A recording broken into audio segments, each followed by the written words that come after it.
জহাৰ সদৌ অসম আদিবাসী ছাত্ৰ সন্থা গোলাঘাট জিলা সমিতিৰ উদ্যোগত আৰু পোৱালি পথাৰ আঞ্চলিক সমিতিৰ সহযোগত আৰু স্থানীয় ৰাইজৰ সহযোগত আজি বিশ্ব আদিবাসী দিৱস উদযাপন কৰা হয়। আৰু ইয়াত আমাৰ সদৌ অসম আদিবাসী ছাত্ৰ সন্থা গোলাঘাট জিলা সমিতিৰ সকলো বিষয়ববীয়াৰ উপস্থিতিত আজি এই অনুষ্ঠান আমি কৰিলোঁ। আৰু ইয়াত যিহেতু আমি স্থানীয় মানুহৰ তথা আমাৰ আমন্ত্ৰিত কৰিয়না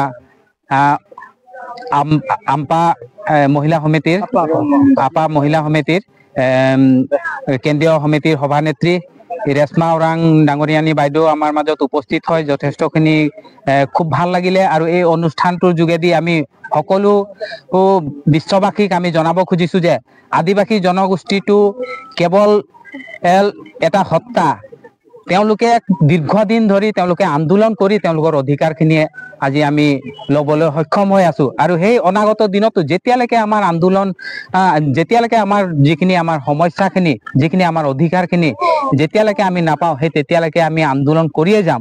আৰু এইবোৰ অনুষ্ঠানৰ যোগেদি আমাৰ সকলো আদিবাসীসকলক আমি সজাগতা কৰিব খুজিছো। যিহেতু আমাৰ জনগোষ্ঠীৰ হৈ পেলাই আজি বহুত তেজাল ডেকাই আজি প্ৰাণ আহুতি দিলে।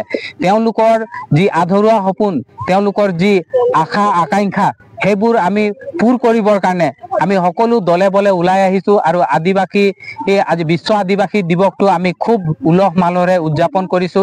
ইয়াত আপোনালোকে দেখিবলৈ পাইছে যে ইয়াত আমাৰ সাংস্কৃতিক আমাৰ নিজৰ বাদ্যযন্ত্ৰ লগত আছে আৰু সাংস্কৃতিক যত্ন কৰিম। তথাপিও আমি এই মঞ্চৰ যোগেদি আমি আপোনালোকক এটা মেছেজ দিব বিচাৰিছো যে বিশ্ব আদিবাসী দিৱসত আমাৰ সকলো আদিবাসীসকলে এক হোৱাৰ আমি সকলোকে আহ্বান জনাইছো। আৰু যিসকলে এই আমাৰ এক হোৱাৰ ক্ষেত্ৰত যিসকলে বাধা আৰোপ কৰিছে তেওঁলোকক আমি সকীয়াই দিব খুজিছো। তেওঁলোকে এনেবোৰ কাৰ্যৰ পৰা বিৰত থাকক।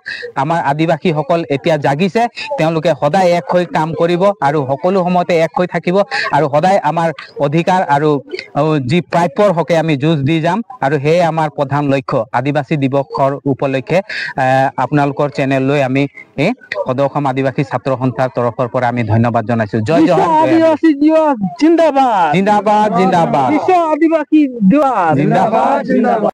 বিশ্ব আদিবাসী দিৱস 9 আগষ্ট 2025 পোনপ্ৰথমে সদৌ অসম আদিবাসী মহিলা সমিতি কেন্দ্ৰ সমিতিৰ তৰফৰ পৰা সমগ্ৰ বিশ্ব তথা সমগ্ৰ ভাৰতবৰ্ষ আৰু অসমৰ যিসকল আদিবাসী জনগোষ্ঠীৰ বসবাস কৰা বসতি মানুহক পোনপ্ৰথমে বিশ্ব আদিবাসী দিৱসৰ আন্তৰিকতাৰে শুভেচ্ছা অভিনন্দন জ্ঞাপন কৰিছো।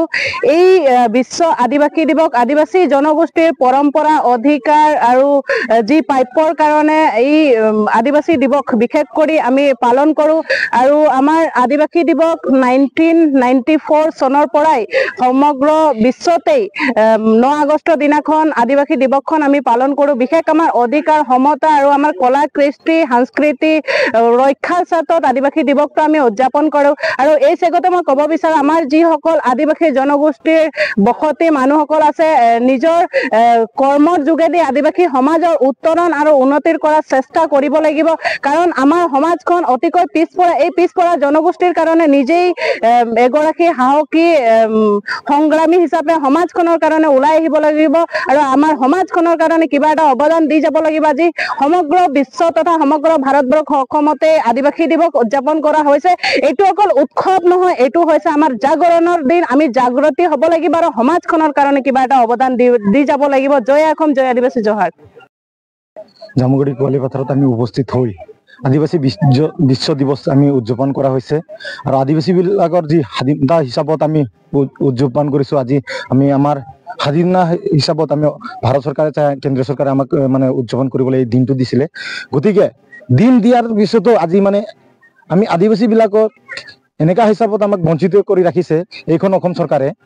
গতিকে আমি জনজাতি হয় হ'লেও আজি আমি জনজাতি নহয়। গতিকে অসমটা ৱেষ্ট বেংগল যাওক, আপোনাৰ ঝাৰখণ্ডত যাওক, উৰিষ্যাত যাওক, ছত্তীশগড়ত যাওক, সব জেগাত আদিবাসীবিলাকে শিডিউল ট্ৰাইবত জনজাতিকৰণত আছে। গতিকে অসমত আদিবাসী বিলাকক OBC কাষ্টত ৰাখিছে প্ৰাক্তন চাহ জনজাতি আৰু জাত জনজাতিৰ কাষ্ট চাৰ্টিফিকেট দিয়ে গতিকে অসম চৰকাৰ অসমৰ মুখ্যমন্ত্ৰীক এক কথা স্পষ্ট ভাষাৰে আমি জনাই দিওঁ আপোনালোকে কয় এইখন বিজেপি চৰকাৰে উন্নয়ন ক্ষেত্ৰত কাম কৰি যায় গতিকে আদিবাসী বিলাকৰ কি উন্নয়নৰ ক্ষেত্ৰত আপোনালোকে কি কাম কৰি গৈছে গতিকে আগন্তুক দিনত আপোনালোকে নিজে কৈছে আপোনাৰ বিজেপি চৰকাৰৰ নেতৃত্বতে আপোনালোকে নিজে কৈছে যে আদিবাসী বিলাকৰ জনজাতিকৰণৰ কামটো 10% বাকি আছে গতিকে আজি 10% কিয় আজি মানে 10 বছৰ লাগি যায় নেকি 10 বছৰ লাগি যায় নেকি 10% কাম কৰিবলৈ গতিকে আগন্তুক দিনত আমি বুজি পাইছো যে এইখন বিজেপি চৰকাৰে আমাক মানে সদায় ঠগবাজ কৰি আহিছে গতিকে আজি আপোনালোকে চাবলৈ পাৰে এই নিগৰি বিল মেৰাপানীত আদিবাসী বিলাকৰ ঘৰত নোটিছ জাৰি কৰিছে উচিত কৰিবলৈ এইখনতো আজি আদিবাসী বিলাকৰ লগতো মানে ষড়যন্ত্ৰ কৰিবলৈ ধৰিছে এইখন বিজেপি চৰকাৰে গতিকে এক কথা স্পষ্ট ভাষাৰে আমি কৈ দিছো যে আপোনালোকে আদিবাসীখন আৰু আদিবাসীৰ নেতৃত্বত চৰকাৰ বনাবলৈ পাৰে আৰু আগন্তুক দিনত আপোনালোকে এক কথা স্পষ্ট ভাষাৰে জানি ৰাখিব যে এইখন বিজেপি চৰকাৰত বনাবলৈ আমাৰে হাত আছে আৰু আমাৰে হাত আছিলে আৰু আপোনাক গিৰাবলৈ আমাৰ এই ভূমিকা থাকিব গতিকে আগন্তুক দিনত আপোনাক এক কথা স্পষ্ট ভাষাৰে